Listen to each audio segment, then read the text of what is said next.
Olá, sejam muito bem-vindos à editoria da Brain Cultura, Mercado e Consumo. Eu sou Tice Weber, sócia consultora, e hoje nós vamos conversar com a Luciana Godry. A Lu, ela é mestre em administração, professora da PUC, pesquisadora na área de estudos organizacionais e, além dessa carreira acadêmica, a Lu também tem uma carreira executiva como diretora do grupo Godry, que atua há mais de 22 anos no mercado, em diversas áreas de treinamento e desenvolvimento pessoal, também até a administração de imóveis residenciais e comerciais. E hoje eu chamei ela aqui para a gente falar um pouquinho sobre a operação de imóveis pelo Airbnb.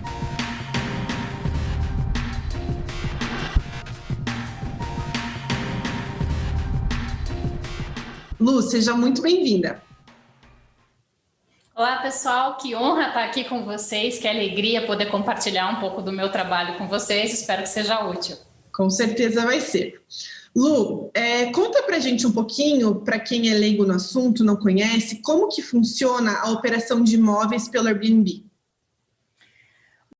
O Airbnb é uma plataforma que te ajuda a fazer locações de curta temporada, que era uma coisa que a gente tinha há muitos anos já aqui no Brasil, que na praia, né? Você tinha um imóvel na praia e você deixava lá para alugar por dia para as pessoas. E o Airbnb veio com essa proposta, começa fora do Brasil, né? A operação no Brasil é relativamente mais nova do que é na Europa e do que é nos Estados Unidos, e a proposta é justamente essa, colocar o seu imóvel, que normalmente é um imóvel pessoal, não é necessariamente um imóvel de incorporadoras ou de redes hoteleiras, e você coloca o seu imóvel, casa, apartamento, para outras pessoas que querem estar naquela cidade, naquele local, e elas alugam por dias, no caso. É assim que o Airbnb funciona para isso, para fazer essa conexão entre a tua oferta e os clientes que estão querendo ficar no local onde você tem. Uhum.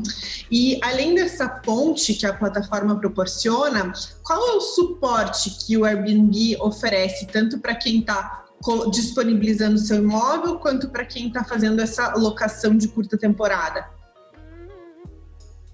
Então, o Airbnb ele tem uma proposta diferenciada, porque diferente de uma locadora comum, uma agência comum, eles trabalham com uma ideia de seguro e uma ideia bem de comunidade. Então, a proposta é que você, enquanto a pessoa que oferta o imóvel, você faz parte de uma comunidade, de uma família Airbnb, assim como as pessoas que vêm participar dessa comunidade, que vão alugar o imóvel através da comunidade, eles também vão fazendo parte dessa comunidade. Então, ambos são, de alguma forma, assim... Você dá notas tanto para o anfitrião quanto para o cliente. Então, clientes que são mal qualificados, eles vão saindo da plataforma também. Então, a proposta é um pouco diferente, porque tem uma lógica aí de dizer, olha, esse locador é muito bom e esse cliente também é muito bom. Então, esses são alguns dos diferenciais assim que eu vejo com o Airbnb. Essa proposta de seguro e essa proposta de você ter essa coisa meio comunitária. Uhum, perfeito. E o Airbnb, ele exige algum tipo de padronização ou um requisito mínimo que garanta uma qualidade mínima do seu portfólio de produtos? Como que funciona isso? Na realidade, é meio que o mercado que acaba definindo isso. Você, quando oferta mais coisas, e normalmente isso o cliente acaba vendo muito pelas fotos ou pelo aquilo que você descreve e também pelo testemunho das pessoas. O Airbnb não te exige, por exemplo, que você tenha 3 quartos ou que você tenha 5 banheiros e tenha banheira. A única coisa que, assim, que eles insistem um pouco é que você tenha algumas coisas de segurança. Por exemplo, alarme de gás, essas coisas assim que são mais relativas à segurança. Mas com relação àquilo que você oferta, você é super livre e as pessoas também são livres para escolher você ou não. Então, claro que dependendo do que você oferta, você se posiciona para um tipo de público, assim como tem pessoas que ofertam só o quarto. Então, elas moram no endereço. Eu lembro que uma vez eu fui para o Rio de Janeiro assistir o desfile das campeãs da escola de samba e eu fiquei no quarto da pessoa que tinha um prédio, um apartamento perto da Sapucaí, que daí me ajudava, porque eu conseguia ir rápido. Então, era o quarto dela. Então, eu aluguei aquele espaço. Então, assim, não tinha nada de especial, porque era só aluguel do quarto. Então, isso, com relação a isso, não tem nenhuma exigência, é o próprio mercado que define daí se você vai ser interessante ou não. Uhum. Isso muito em termos de estrutura, assim, pensando mais na questão do anúncio, existe um requisito, tantas fotos ou fotos com X qualidade ou não? Qualquer pessoa pode entrar com qualquer tipo de foto, com qualquer volume e começar a operar? Sim, você pode entrar sem descrição e sem foto, se você quiser. Agora, justamente porque é algo que um mercado que define, se você não tiver foto, se você não tiver uma boa descrição, você não se posiciona bem, então você não aparece. Então, o que a gente já sabe, entendendo a proposta do algoritmo, a proposta de como os clientes se movimentam dentro da plataforma, que fotos bem feitas vendem mais. Descrições bem feitas vendem mais. Então, a gente sabe, por exemplo, que se você tiver uma narrativa um pouco mais pessoal na descrição, falando, olha, esse é meu lugar, eu escolhi isso por causa daquilo, isso aqui é importante por causa disso, isso vende melhor, porque você tem uma conexão com aquele cliente que vai ser o teu hóspede, mas que ele não está alugando simplesmente um local que tem banheiro e que tem cama, mas que tem história. Então isso também funciona muito bem para o Airbnb pelo tipo de comunidade que você tem ali. Perfeito. E me diz uma coisa, sendo você proprietário de um imóvel, de imóveis, como no caso de vocês, quais as vantagens, por que operar pelo Airbnb e não fazer um contrato de locação tradicional? Então, eu tenho as duas modalidades, né? Porque o que acontece é que a gente tinha imóveis e eu não conseguia ter uma abrangência só com locação anual, que é a mais comum, né? Então, assim, ela tem... Os dois lados têm vantagens e têm desvantagens. Pelo Airbnb, como você cobra por dia, você tem uma rentabilidade maior. Então, né? Ao invés do meu apartamento lá, que a média para alugar por mês é R$ 1.100 mais condomínio, eu consigo fazer pelo menos o dobro disso com o apartamento. Só que isso também demanda mais trabalho, demanda mais custos, né? Então tem também que pensar nisso, assim, você tá a fim de trabalhar nisso, você tá a fim de colocar um esforço nisso, porque você tem que estar lá, tem que ter gente respondendo, tem que ter gente cuidando, tem que ter gente limpando, tem toda uma operação em torno disso. Então, em termos de rentabilidade, ela é mais interessante. Eu prefiro diversificar. Eu tenho 6 apartamentos no Airbnb e eu tenho outros apartamentos e imóveis que daí ficam para aluguel residencial normal. E aí eu vou meio que trabalhando com os dois, porque também é uma questão de oferta e demanda, né? Tem épocas que o aluguel anual tá fraco e o Airbnb estava super em alta. Nesse momento agora de pandemia, nós estamos, né, com o Airbnb praticamente parado. Então também tem isso, tem essa organização aí de você entender o cenário e você se posicionar com aquilo que você consegue entregar. Mas me diga, é possível tocar essa operação à distância e como fazer isso? Totalmente é possível, mas você precisa organizar as coisas para fazer isso. Eu toco praticamente totalmente à distância. Por quê? Porque a minha primeira experiência com o Airbnb, eu aluguei o apartamento, eu comecei com uma unidade para ver o que ia acontecer, e aí eu aluguei o apartamento no Carnaval. E a pessoa vinha de São Paulo, e eles saíram às 10 da manhã de lá e chegaram às 4 da manhã aqui. E eu fiquei esperando o dia inteiro praticamente no apartamento, porque eles iam chegar e não chegar. Eu falei, não tenho condição de viver isso na minha vida, ainda mais se eu colocar mais imóveis.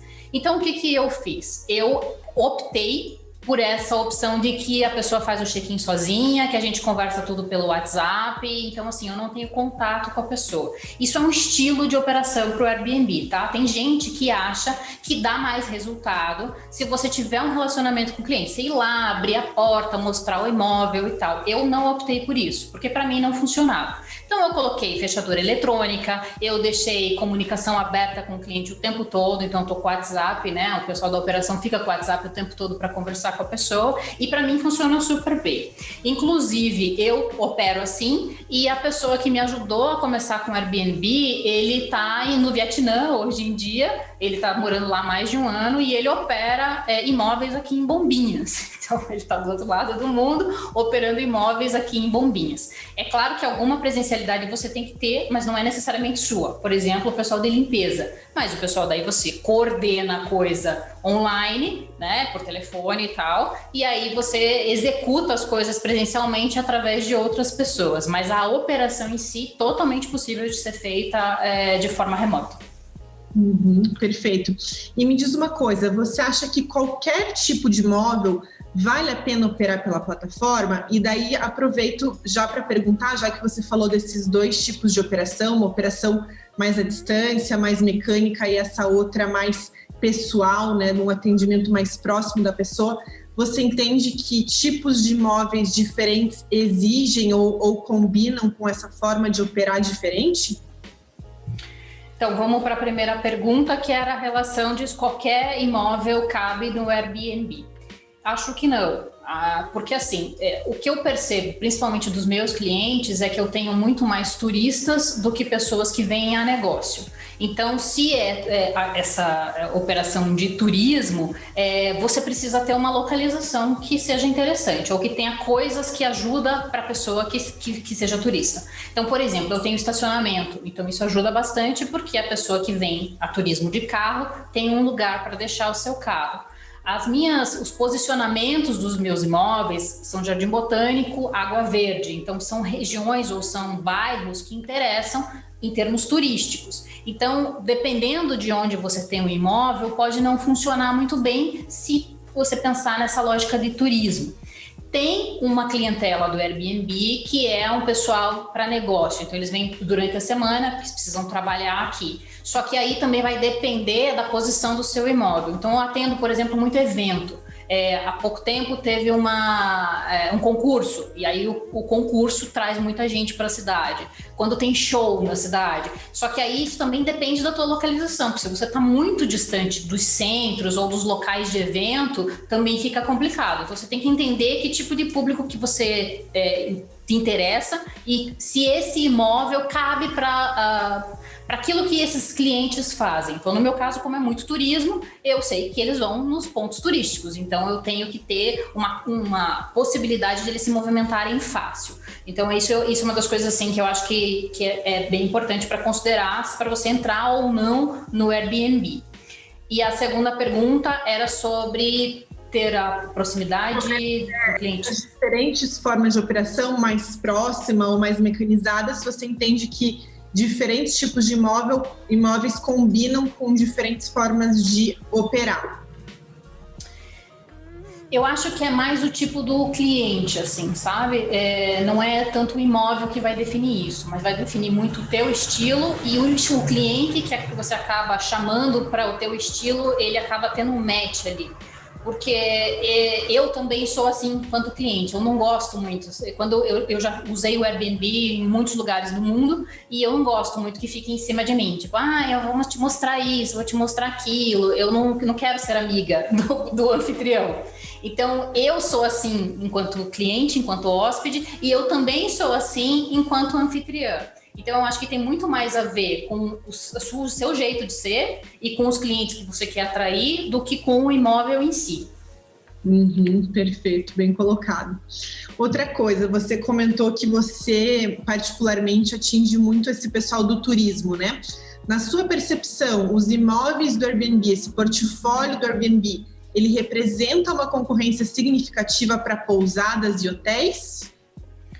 Olha, essa é uma pergunta que foi feita no mundo todo e o Airbnb teve que responder muitas vezes, inclusive, né? Então, existia muito essa preocupação do setor hoteleiro de estar tirando a clientela deles. E aí o Airbnb comandou uma pesquisa gigantesca e aí o que eles perceberam é que os clientes que optam pelo Airbnb não são os mesmos que optam pela hotelaria comum. Então, são perfis diferentes de cliente. Então, o que eles descobriram com essa grande pesquisa? Que, na realidade, pessoas que vão para o Airbnb têm um estilo diferente e, frequentemente, não eram pessoas que já utilizavam o hotel. Elas passaram a fazer turismo ou passaram a se movimentar em outras cidades, em outros lugares, por conta desse tipo de oferta que é diferente. Então, meio que se concluiu que eles não são concorrentes diretos, são tipos diferentes. Inclusive eu mesma, como cliente e como eu percebo dos meus hóspedes também, quando a pessoa vem para ficar um dia só, ela nem procura o Airbnb, porque aí tem toda uma operação, né, para você entrar no apartamento, etc e tal, e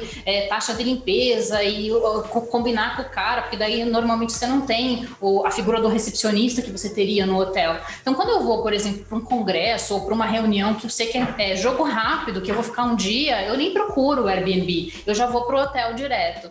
Então, existe uma diferença muito clara da clientela que procura esse tipo de serviço. Então, eu não vejo como uma concorrência direta de forma nenhuma. Para concluir, eu queria que você, por favor, desse algumas dicas para quem quer começar a operar no Airbnb e quer se tornar um anfitrião super host, como nós vemos muitas vezes nos anúncios, né? Então, para você começar a operar, não tem muita dificuldade. Você precisa de um espaço que seja confortável e cômodo para as necessidades daquele cliente que você quer atender. Então, procure fazer boas fotos, ter uma boa descrição e colocar mesmo o seu estilo de ser, etc., ali na oferta. Para quem começa no Airbnb, é bem interessante porque a plataforma ela ajuda você a aparecer mais. Então, ela te joga lá para cima para você aparecer e você pegar o gosto pela coisa. Então, é bom ser novo na plataforma porque, em geral, a plataforma te ajuda a você ir conquistando o espaço. Assim que você começar a conquistar o espaço, aí que tem um movimento para você ser um super host. Para você ser um super host, tem várias coisas que você precisa ser, você precisa preencher vários requisitos. E é um trabalho de bastante tempo, são meses ali que você tem que ser frequente, né? Então você tem que ter notas altas, você tem que ter toda uma pontuação que se calcula em cima disso. Então você precisa ser estável, você precisa ser assim, ter um preço competitivo, as pessoas têm que te dar notas boas, você tem que ter uma operação assim bastante clara e que as pessoas consigam perceber isso, porque para você ser super host, principalmente você precisa ter boas avaliações. E para você ter boas avaliações, você precisa fazer um bom serviço, então ele tem que ser estável. Então, o que é importante para ser super host? O cara pensa, nossa, eu tenho que ter um apartamento imobiliado com as coisas mais chiques do mundo e tem que ser super incrível, etc. Não, na realidade, você tem que ter uma conexão entre aquilo que você oferta e aquilo que você entrega. Então, você não pode prometer demais e entregar menos, você vai ter problemas na avaliação. Você também não pode oferecer muito pouco, porque aí você também não consegue conquistar clientes. Então, você tem que ter um match muito forte ali entre o que você oferece e aquilo que você entrega, porque a avaliação do cliente é extremamente importante. E um dos pontos que o cliente tem que avaliar é se ele acha que o custo-benefício valeu a pena. Então, o preço acaba importando muito, porque daí ele fica pensando, pô, paguei uma grana aqui e o cara não me entregou tudo isso. Ou, putz, paguei super bom o preço aqui e a entrega foi excelente. Então, é um dos elementos que puxa a tua avaliação para cima. Então, tem que ter um cuidado aí para você organizar essas coisas, para você conseguir, de fato, ter um índice bom a ponto de ser um super host. Que legal, Lu. Adorei conversar um pouquinho sobre Airbnb. Eu acho que é uma plataforma ainda que pode ser considerada nova, né? Já estamos há alguns anos usando e gostando, mas eu acho que é muito válido discutir sobre isso, que esse tipo de modelo de novos negócios só tendem a crescer, como a gente está aqui falando de mercado imobiliário, trazer uma inovação nesse sentido não é todo dia que a gente vê, né? Então, muito obrigada por ter compartilhado com a gente. Pessoal que gostou do vídeo, deixa o seu like, se inscrevam aqui no nosso canal e até semana que vem. Obrigada, Lu, um abração. Obrigada a vocês, pessoal. Foi uma honra estar aqui conversando com vocês e trocando essas ideias. Foi muito legal. Espero que a gente possa conversar em outras oportunidades e, de repente, até sobre outros assuntos. Até logo!